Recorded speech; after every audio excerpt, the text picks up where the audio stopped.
peut nous dire Amen. Ah, que Dieu, notre Dieu soit loué, bien-aimé.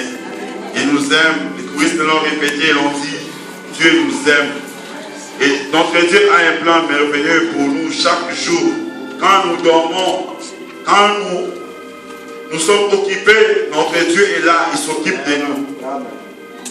Et dès l'origine, Dieu s'est occupé. Dieu toujours s'est occupé de nous. Il s'est toujours intéressé à nous. La preuve, c'est comme celui qui nous a créés, il ne nous a jamais abandonnés ni délaissés. Mais nous ne devons pas oublier une chose. Il y a un risque que nous ratons tout ce que Dieu a mis à notre disposition. Le risque est là. Et ce risque-là nous guette tous les jours. Voilà pourquoi ce matin, j'ai intitulé notre message « Rien ne nous séparera de l'amour de Dieu ». Rien ne nous séparera de l'amour de Dieu. Amen. Vous aller rapidement dans le livre de l'Épître de Paul aux Romains, chapitre 8, du verset 35 au verset 39. Romains, chapitre 8, verset 35 au verset 39. Alléluia. Il est écrit, ceci dans ma Bible, qui nous séparera de l'amour de Christ? Serait-ce la tribulation ou l'angoisse, la persécution ou la faim, la nudité ou le péril, ou l'épée? Selon qu'il est écrit, c'est à cause de toi qu'on nous met à mort tous les jours. On nous regarde comme des brebis destinées à la boucherie. Mais dans toutes ces choses, Dieu, nous sommes plus que vainqueurs par celui qui nous a aimés. Car j'ai l'assurance, ni la mort, ni la vie, ni les anges, ni les dominations, ni les choses présentes, ni les choses à venir, ni les puissances, ni la hauteur, ni la profondeur, ni aucune autre créature ne pourra nous séparer de l'amour de Dieu manifesté en Jésus-Christ notre Seigneur. Amen. Amen. J'ai même une chanson. Les gens l'ont chantée. Bien aimé, la Bible, au travers de la lettre de Paul, nous pose une question. Qui nous séparera de l'amour de Dieu manifesté en son Fils Jésus-Christ? L'amour est la nature même de Dieu. Dieu est amour. Là où il y a l'amour, il y a Dieu.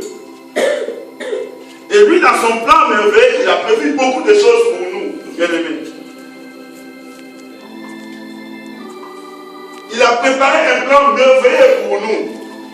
Mais comme j'ai dit au début, il y a un risque que nous ratons tout ce que Dieu a prévu pour nous. Le risque est véritable et réel. Et la Bible a énuméré un certain nombre de risques qui peuvent nous séparer de l'amour de Dieu. Nous le disons et puis nous le vivons, bien aimés. Ce sont des choses qui peuvent nous éloigner du plan de Dieu, de l'amour de Dieu, de ce que Dieu a prévu pour ta vie. Ces choses peuvent nous éloigner de ces choses. La bénédiction de Dieu. La Bible a cité la tribulation. La Bible nous met en garde contre cette chose qu'on peut ignorer, qu'on peut négliger, mais ça peut nous séparer de l'amour de Dieu. La tribulation. Je pourrais dire qu'il y a cette peine, cette douleur profonde, cette affliction-là, ce malheur-là. Autrement dit, le désespoir. Ça peut s'expliquer aussi par le désespoir. Tu peux te séparer de l'amour de Dieu. Dans l'église de Dieu, on peut trouver nos frères et sœurs qui vivent des moments pareils de tribulation. Où la friction, où cette douleur profonde, cette peine profonde a pris place dans son cœur. Et elle ne sait plus avant. La personne ne sait plus se rapprocher de Dieu parce que cette douleur l'empêche de prier. Cette douleur l'empêche de voir la main de Dieu. Pour lui, tout est noir, tout est flou. Cela peut t'empêcher de vivre la Cela peut t'empêcher, peut te séparer de Dieu. Quand on est désespéré, on peut même s'éloigner de Dieu, croyant que Dieu n'agit plus. Est-ce que c'est l'étoile de quelqu'un cette matin? Je ne sais pas. Est-ce que c'est ton cas ce matin? Tu vis des moments de douleur profonde causés par je ne sais pas quoi. Et tellement ça te ronge. Tu ne vois plus rien de bon dans le monde. Tout est mauvais. Même si on te dit bonjour, tu vois qu'on t'insulte. Parce que tu vis des moments de douleur profonde, de désespoir. La Bible a cité l'angoisse.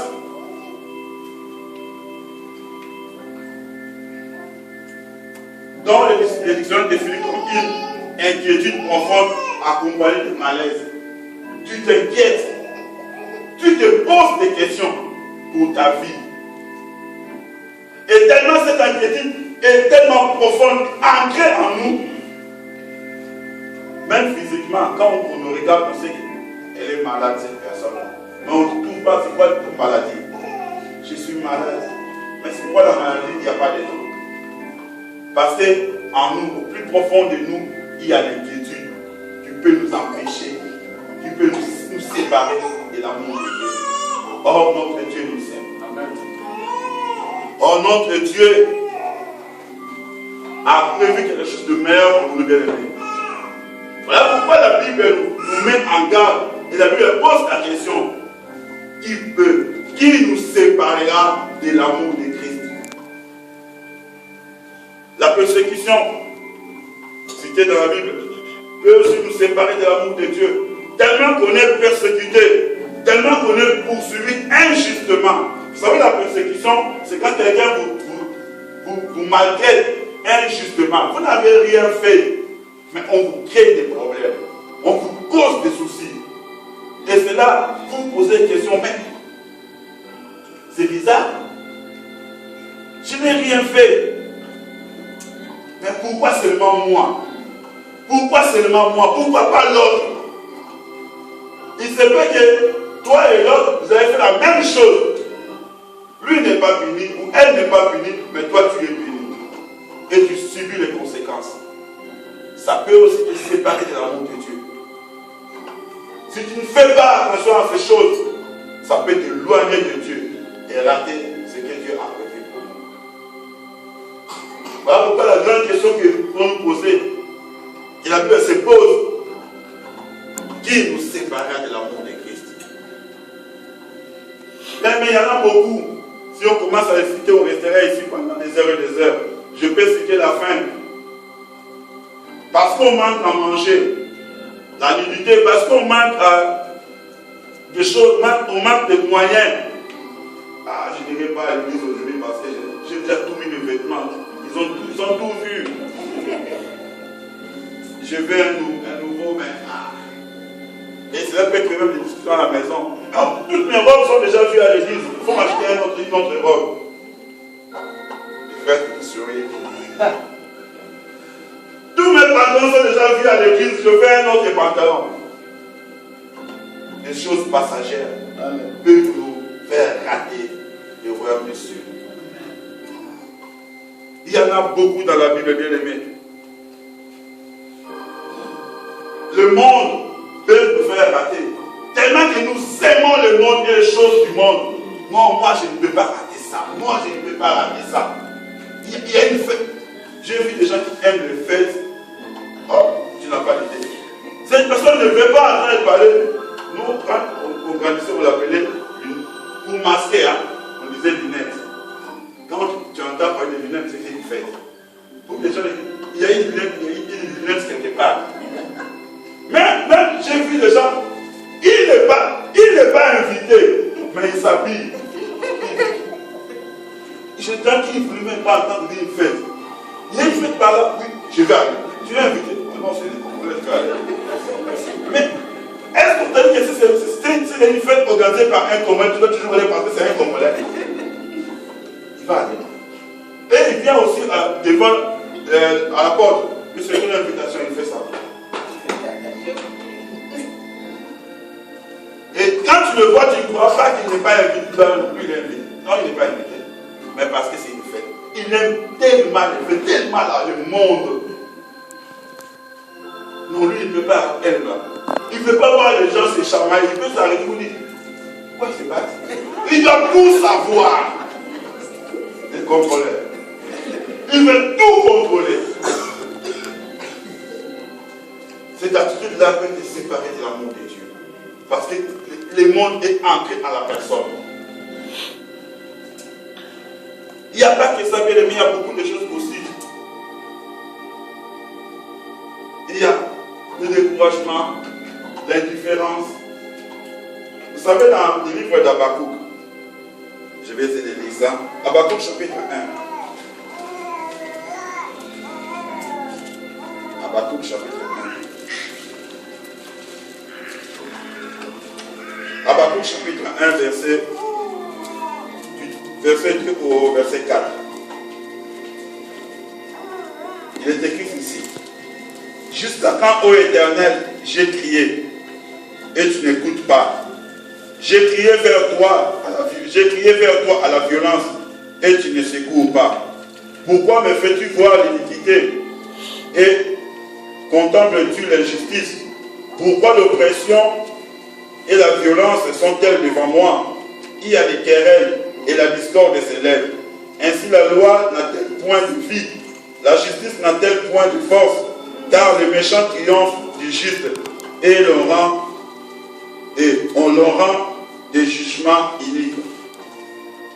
Même ici dans Habakkuk, la personne se plaint. Il dit, moi je me comporte bien. Si on lit toutes les... Moi je suis bien. Quand on me voit, j'évite ce qui est mauvais devant Dieu. Mais celui qui ne prie pas, l'oppresseur, celui qui insulte même Dieu, sa vie avance. Mais moi qui prie tous les jours à l'église, je fléchis mes genoux, je loue mon Dieu, je l'adore, je donne à l'église, je n'avance pas. Seigneur, pourquoi cette injustice? Il s'est posé la question. Comment celui qui ne prie pas avance dans la vie? Comment celui qui ne cherche pas Dieu avance dans la vie? Mais moi qui cherche Dieu, moi qui prie l'Éternel, qui j'aime, c'est comme si ma vie était bloquée. Ah, la réponse était magnifique. Mais ce n'est pas ici. Seulement, ce genre d'attitude peut décourager un chrétien. Vous savez, vous pouvez travailler à l'église, monsieur, vous travaillez à l'église, vous êtes par exemple au protocole. Et que vous donnez le place aux gens, les gens vous goûtent à cause de votre jeune, surtout au protocole, à cause de votre jeune âge. Les gens ne font pas attention à vous. Ne vous découragez pas, bien-aimés. Continuez à travailler pour l'œuvre de Dieu. C'est ça même le combat de votre travail. Vous êtes là, vous donnez place à quelqu'un qui vous regarde comme s'il ne vous a pas vu. Ne vous découragez pas. Continuez à travailler pour Dieu. Parce qu'il y a une prime qui vous attend devant là-bas. Il y a un salaire que Dieu a prévu pour vous. Ce sont des risques limités, comme on peut dire. Ne vous découragez pas, les amis. Même le choriste, quand vous chantez, les gens peuvent vous dire, vous avez mal chanté aujourd'hui. Ne vous découragez pas, parce que vous ne travaillez pas pour un homme, vous travaillez pour Dieu. Ne vous découragez pas. Moi, je peux vous encourager aujourd'hui, demain je vais vous critiquer. Mais le bon salaire vient de Dieu. Vous travaillez pour Dieu. Voilà pourquoi il y a beaucoup de choses dans la vie qui peuvent nous séparer de l'amour de Dieu. On croit que Dieu n'agit pas. Pourquoi seulement moi, Seigneur? Pourquoi moi? Pourquoi tu n'agis pas? Je parle, je prie, je gêne. Tu ne bouges pas. Bien-aimé, il y a un temps pour tout. Peut-être pour ton cas, Dieu a prévu 10 ans. Peut-être pour ton cas, Dieu a prévu 5 ans. Les 5 ans doivent s'accomplir pour que tu voies la main de Dieu. Et si tu te décourages à mi-chemin, peut-être qu'il t'est resté 2 minutes, tu t'es découragé avant de lever. Tu vas rater ce que Dieu a prévu pour toi. Ne regarde pas les autres. Ne promène pas des regards inquiets. Lui, il a reçu. Pourquoi lui, il a acheté? Moi, je n'ai pas acheté. Pourquoi lui, il a fait ça par moi? À chacun son plan. Dieu a prévu à chacun sa ligne de conduite. Nos empreintes ne sont pas les mêmes. Des jumeaux ou pas, chacun a ses empreintes. De cette manière, chacun a son chemin tracé par l'Éternel. Amen. Quelqu'un qui a réussi, que Dieu soit loué. Quelqu'un s'est marié, que Dieu soit loué. Quelqu'un a des enfants, que Dieu soit loué. Il a eu du travail, que Dieu soit loué. Il est béni, que Dieu soit loué. Mon jour, mon heure vient. Ne te soucie pas parce que l'autre avance, toi tu n'avances pas. Tu ne sais pas bien aimer sa relation avec Dieu. Tu ne connais pas sa communion avec Dieu, son alliance avec Dieu. À chacun son alliance. On bénit Dieu quand ça marche. Quand ça ne marche pas, on bénit Dieu. Et on continue le chemin. Rien ne peut nous séparer de l'amour de Dieu. Même si tout le monde fouillait l'église. Je me souviens dans cette école, il restait 7. 7. Je me souviens de cette école, il restait 7. Et j'avais dit ce jour-là, on parlait avec moi, Pascal, je lui ai dit, si cette église appartient au pasteur Guy, l'église va disparaître. Mais si ça appartient à Dieu, on va continuer. Il restait 7 ce jour-là. Bien aimé, si ce que tu fais est dans le plan de Dieu, continue. Eh bien, il y aura des épreuves. Ça, je vous l'ai dit, il y aura des épreuves voulues par Dieu lui-même.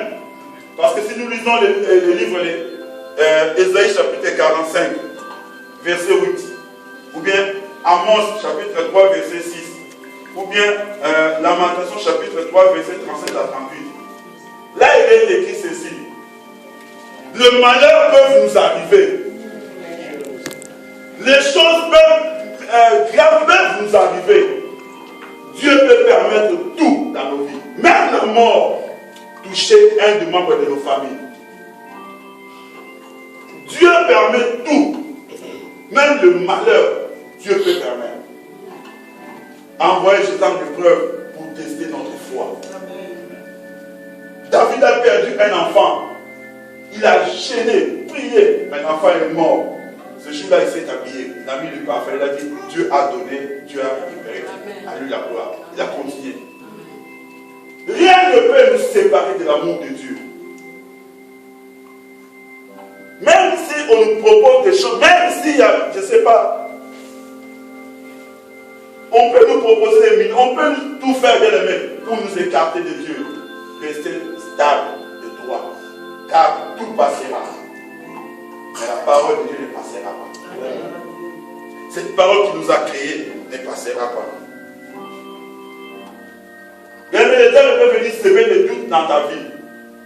Si tu ne seras pas la première personne. Il a commencé avec Jésus. Avant Jésus, il a commencé avec Adam et Ève. Avec ce genre de questions. Tu es vraiment sûr. Tu es vraiment sûr que c'est Dieu qui t'a dit. Et dans l'église, tu es sûr vraiment que cette église, Dieu est là-dedans. Tu es sûr vraiment que votre pasteur prie dans la vérité. Là, je le vois avec des robes longues. Je ne sais pas s'il est dit. Mais la Bible ne fait pas le noir. J'ai le cœur. Même des petites choses. Tu vois, le pasteur n'a pas dit bonjour, il t'aime pas. C'est un homme qui peut passer de trois vies. Il peut avoir des problèmes, il pense en chose, il passe et ne te voit pas. Non, il ne m'a pas dit bonjour, je quitte l'église.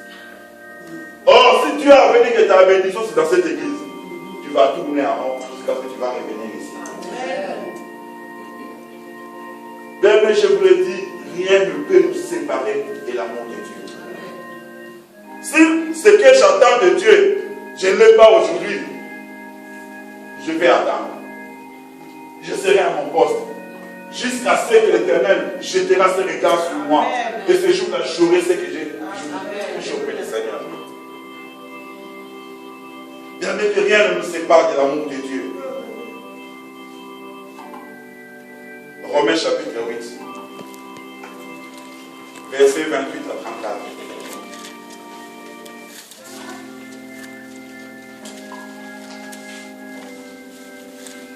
Alléluia. Romains 8, 28 à 34.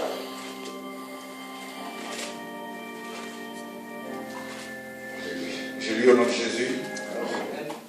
De même aussi, non, merci. Nous savons du reste que toutes choses concourent au bien de ceux qui aiment Dieu, de ceux qui sont appelés selon son dessein. Car ceux qu'il a connus d'avance, il les a aussi prédestinés à être semblables à l'image de son Fils, afin que son Fils soit le premier-né de beaucoup de frères. Et ceux qu'il a prédestinés, il les a aussi appelés. Et ceux qu'il a appelés, il les a aussi justifiés. Et ceux qu'il a justifiés, il les a aussi glorifiés. Que dirons-nous donc à l'égard de ces choses? Si Dieu est pour nous, qui sera contre nous? Lui qui n'a point épargné son propre Fils, mais qui l'a livré pour nous tous, comment ne nous donnera-t-il pas aussi toutes choses avant lui? Qui accusera les élus de Dieu? C'est Dieu qui justifie. Qui condamnera? Christ est mort. Bien plus, il est ressuscité. Il est à la droite de Dieu. Il est à la droite de Dieu. Et il intercède pour nous. Bien-aimés, toutes choses concourent au bien de ceux qui aiment Dieu. Regarde le plan de Dieu pour nous, bien-aimés. Toutes choses. La Bible n'a pas dit seulement le bien ou le mal. Toutes choses concourent au bien de ceux qui aiment Dieu. Mais quand nous regardons nos vies, est-ce que nous avons seulement les biens? Non. Nous avons aussi des difficultés. Nous avons des épreuves. Nous avons des tentations. Nous avons des manquements. Parfois nous manquons. Nous avons tout un tas de choses qui nous arrivent dans la vie. Mais Dieu nous dit, toutes ces choses-là concourent au bien de nous qui aimons Dieu. Vous vous imaginez, vous perdez quelqu'un dans la vie, dans la famille. Dieu vous dit, c'est pour ton bien. Quelque chose t'arrive de mal. Il y a des gens qui pleurent. Il y a des gens qui se soucient. D'autres qui se suicident. Tu vis un mois de douleur, de peine. Dieu te dit, c'est pour ton bien. Parce que Dieu nous aime. Et dans ce moment, il ne peut pas nous faire du mal. Donc s'il permet quelque chose, on parlait d'un pasteur qui prêchait dans le bus. Parce que souvent nous aquí, pour rentrer dans le bus, quelqu'un commence à prêcher dans le bus. Et les gens se moquaient de lui. Ils ont roulé un peu plus loin. Et le chauffeur a freiné brusquement. Et les pieds du frère qui prêchait était coincé contre une chaise et il s'est cassé. Lui qui prêchait, il s'est cassé la jambe. On l'a descendu parce qu'il continue. D'ailleurs, certaines personnes ont fait les commentaires, mais le pasteur s'est cassé la jambe. Ils ont dit non, c'est mal, il a prêché. Non, c'est un faux pasteur. Les commentaires disent bon, allez voir. Le bus a continué. Plus loin là-bas, un accident est mort dans la bus. Maintenant, entre la jambe cassée et qui est mort. Dieu savait qu'il y aurait un accident. Non, tu vas descendre là-bas, avant l'accident. Le bus a continué. Un accident plus loin, il y a eu des morts dans la bus. Mais Dieu a épargné son serviteur. Je voudrais que vous pouvez dire aussi, mes propres frères, pourquoi ils m'ont vendu? Ils pouvaient réclamer. Pourquoi ils m'ont négligé comme ça? Ils m'ont laissé seul. Ils ont trompé à mon père. Pourquoi mes propres frères m'ont fait ça? Mais toutes choses concouraient au bien de Joseph. Plus tard, là où il était vendu, il est devenu un grand homme. Et il s'est bien occupé de sa famille. David pouvait aussi dire, j'ai des grands frères qui pouvaient s'occuper de la bergerie de mon père. Pourquoi seulement moi? Pendant que lui s'occupait de la bergerie, ses frères étaient en ville en train de festoyer. Mais David souffrait dans les champs. Il pouvait réclamer aussi. Pourquoi moi seulement, le plus jeune de la famille, je dois m'occuper de la bergerie? Et mes frères aînés sont ailleurs. Mais Dieu les préparait dans la bergerie. La situation que Dieu a permis que tu vives, ne râle pas, ne discute pas, ne te compare pas aux autres, ne fais pas les concurrences. Accepte ce que Dieu a prévu pour toi. Accepte ta situation. Dieu sait comment tu vis. Dieu sait qu'est-ce que tu traverses comme problème. Dieu connaît. D'ailleurs, Dieu te connaît plus que tout. Dieu nous connaît, bien-aimé. Je ne peux pas me comparer aux autres. Parce que l'autre a réussi. Non, bien-aimé. Je resterai fidèle à Dieu. Ce que tu me donnes, je le garde. Et je te appelons à bénir Dieu pour notre situation. Sinon, si nous voulons aider Dieu, ou nous voulons aller loin, nous risquons de nous séparer de l'amour de Dieu et de rater ce que Dieu a prévu pour nous. Vous savez, il est dit que Dieu a connu d'avance. Il les a aussi prédestinés. Il les a plutôt aussi prédestinés. Vous savez, Dieu a d'abord, il a créé d'abord une relation. Quand on dit connaître, le verbe connaître plus loin, ça veut dire créer une relation. Dieu a d'abord créé une relation avec nous. Après avoir créé une relation, il nous a prédestinés.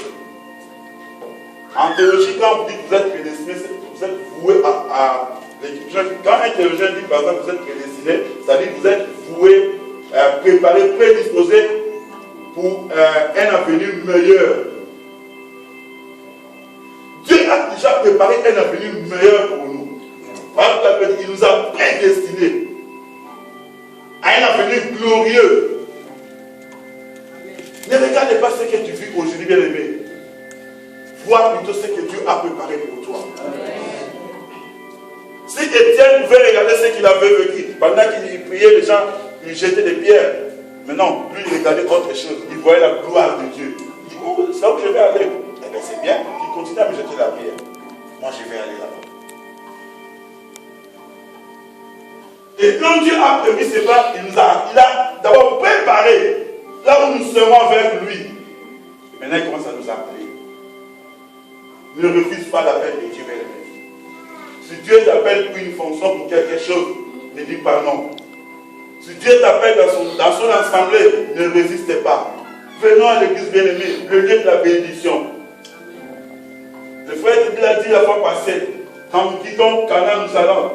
L'église a sa part. Mais l'église a une part très importante dans la vie d'un chrétien. Si vous fouillez l'église, vous manquez l'église de l'aimer, vous ne rattraperez jamais ce que vous avez raté. L'église est un lieu puissant, est un lieu d'expérience, de communion entre nous et notre Dieu. Amen. Non seulement il nous a appelés, non seulement Dieu nous a choisis, après avoir créé une relation avec nous, après avoir préparé un avenir meilleur pour nous, Dieu nous a justifiés. Il nous a pris.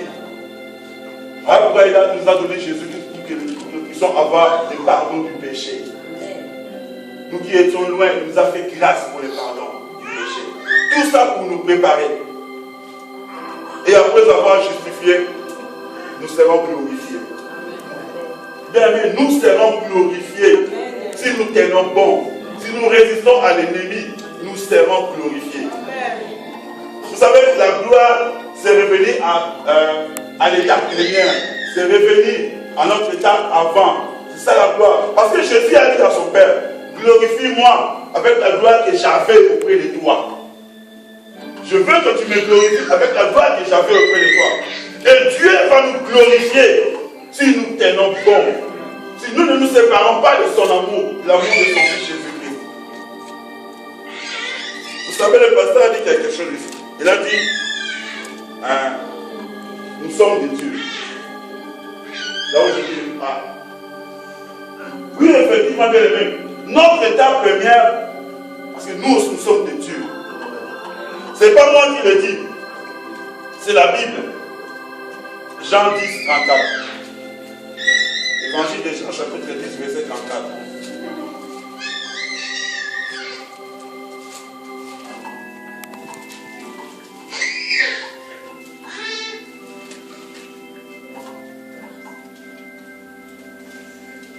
Jésus répond ceci. Jésus leur répondit, n'est-il pas écrit dans votre loi, j'ai dit, vous êtes de Dieu. C'est ça notre étape première. Et si nous tenons bon, nous serons glorifiés. Jésus l'a dit et l'a confirmé. Il a répondu aux gens qui étaient devant lui. Il a dit, c'est quoi le problème? Mais votre loi le dit que vous êtes de Dieu. Et dans le livre des psaumes 82, il est écrit ceci. Psaume 82. Il est écrit ceci. À partir du verset 2. Jusqu'à quand gérez-vous avec iniquité et auriez-vous égard à la personne de méchant? Rendez justice aux faibles et à l'orphelin. Faites droit aux malheureux et aux pauvres. Sauvez les misérables et les méchants. Délivrez-les de la main de méchants. Ils n'ont ni savoir ni intelligence. Ils marchent dans les ténèbres. Tous les fondements de la terre sont ébranlés. J'avais dit, vous êtes de Dieu. Vous êtes des fils du Très-Haut. Cependant, vous mourrez comme des hommes et vous tombez comme un prince quelconque. Cependant, je vous avais dit, j'avais dit que vous êtes de Dieu. Si Dieu lui-même nous appelle de Dieu, parce qu'à l'homme, Dieu a donné un pouvoir. C'était notre état premier. Aujourd'hui, à cause du péché, nous nous éloignons de cet état des choses. Or, au commencement, Dieu avait fait des hommes de Dieu. Voilà pourquoi il a même associé Adam dans la création. Tu veux nommer les animaux. Notre état premier, l'état que nous allons récupérer à la fin, c'est l'état de Dieu. Parce que nous sommes de Dieu, mais nous avons un Dieu. Et si nous voulons atteindre et récupérer cet état de choses, bien aimés, ne nous séparons pas de l'amour de Dieu. Gardons ça. Que rien ne puisse t'éloigner. Que rien ne vienne te dévier, t'éloigner, te séparer de Dieu. Mais reste ferme. Reste ferme dans ton chemin, dans ton avenir avec le Seigneur. Bien aimé, on a un Dieu merveilleux. Ce que je vous dis aujourd'hui, nous avons un Dieu tout puissant. Ce Dieu ne veut que notre bonheur. Il ne veut que notre... Je me dis, est-ce que quand il pense à nous, quel est son état? Est-ce qu'il se soucie? Il est comment? Quand il nous regarde. Parce que je parlais avec quelqu'un, je disais, parfois quand il nous regarde, est-ce qu'il rigole? Il fait parce qu'il dit c'est en façon de comédien. Qu'est-ce que Dieu dit de nous? J'essaie de comprendre ce que Dieu, quand nous regarde, qu'est-ce qu'il pense de nous? Nous péchons, nous pleurons, nous changeons de statut.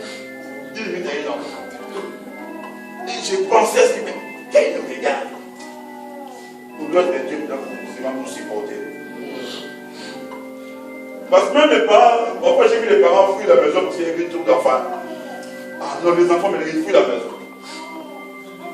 Mais Dieu nous supporte. Nous sommes combien dans le monde? Chaque jour, il y a des demandes. Chaque jour, il y a des accusations. Chaque jour. Il doit gérer tout ça. Non, il est Dieu bien-aimé. Amen. Voilà pourquoi il dit ceci dans Ésaïe chapitre 44, verset 24 à 26. Ésaïe 44, 24 à 26.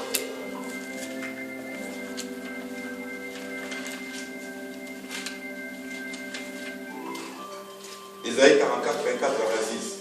Ainsi parle l'Éternel, ton Rédempteur, celui qui t'a formé dès ta naissance. Moi, l'Éternel, je fais toutes ces choses. Seul j'ai déployé les cieux, seul j'ai étendu la terre. J'anéantis les signes des prophètes, des mensonges. Je proclame insensé les devins. Je fais reculer les sages.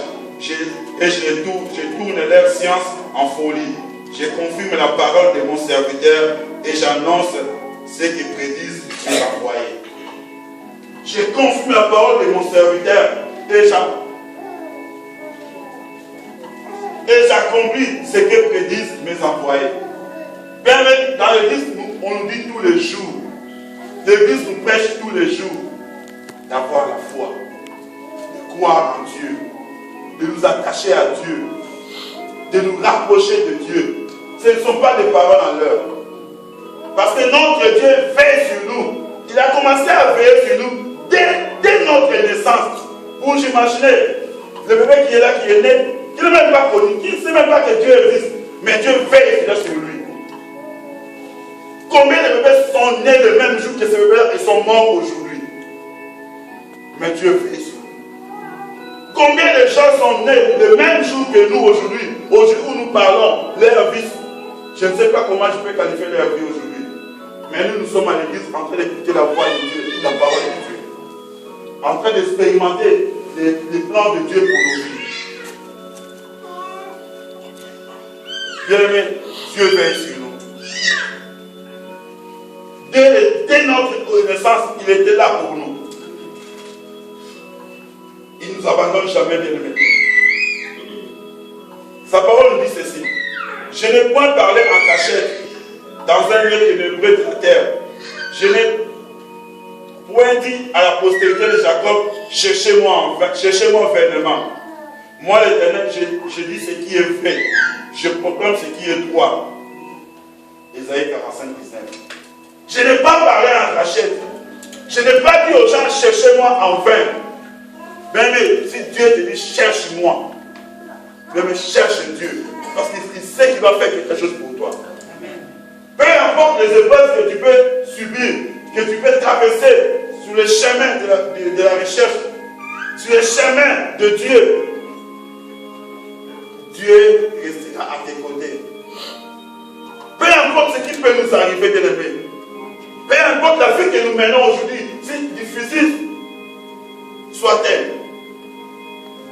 Mais Dieu n'a pas dit en vain. Si Dieu t'a dit, ma fille, cherche-moi, mon fils, cherche-moi, ce n'est pas en vain. Dieu sait pourquoi. Alors ce n'est pas quelqu'un du monde qui peut aller te séparer avec l'amour avec Dieu. Ce n'est pas quelqu'un qui, je ne sais pas, sortira d'où, qui viendra t'éloigner de Dieu. Reste. Personne ne doit venir te tromper, bien-aimé. N'abandonne pas Dieu pour des choses du monde. Quelqu'un peut venir te proposer quelque chose. Quelqu'un peut venir te donner des matériels. Mais si seulement il te dit, éloigne-toi de Dieu, refuse tout ce qu'il te donnera. Reste. Vaut mieux manger un pain sec, avoir Dieu à tes côtés, que manger de la viande, être loin de Dieu. Parce qu'au moment des souffrances, Dieu viendra. Amen.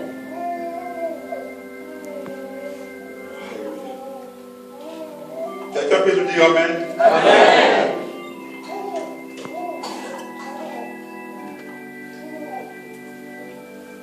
Dans une fois, toujours sur Ésaïe 45, 23, Dieu dit ceci. Je jure par moi-même, la vérité sort de ma bouche et ma parole ne sera point révoquée. Psaume 45, 23. Dieu jure. Je parlais avec des frères, je sais pas si mercredi ou vendredi, je leur ai dit ceci. J'avais un souci. Je voulais que Dieu m'exauce à un problème. Alors, j'ai pris la parole où Jésus a dit, tout est accompli. J'ai dit à Jésus ceci. Seigneur, tu m'as dit dans ta parole que tout est accompli. Tu n'as pas dit à part ça, sauf ça. Mais tu as dit tout. Amen. Moi, j'ai dit tout. Amen. Donc, tu n'as pas dit sauf, tu as dit tout. Alors, moi, j'ai dit ça. J'attends que tu le fasses, Seigneur. Et bien aimé, c'est vrai que je suis le plus loin, j'ai dit, Seigneur, où tu es, tu es où tu es. Mais je sais que tu es Dieu. Puisque tu as dit tout, et moi, j'attends de toi que tu fasses. Parce que moi, je lu. La vérité sort de la bouche de Dieu et sa parole ne sera pas révoquée. Quand Dieu dit tout est. Seigneur, tu as dit quoi? Tout est accompli. Hey. Moi, je veux ça. Et j'entends. Parce que tu m'as dit tout. Amen. Et Dieu est pareil, bien-aimé. Pourquoi je vais me séparer de son amour, aller voir ailleurs? Ailleurs, on me dira, certains, les uns. Ailleurs, on me dira, donne un peu ça. Non. Dieu ne m'a pas posé une condition. Il m'a dit, ma parole ne sera pas révoquée. Et c'est en ce Dieu-là que je crois, mes amis. Que notre Dieu soit loué. Je terminerai par ici, Ésaïe 46.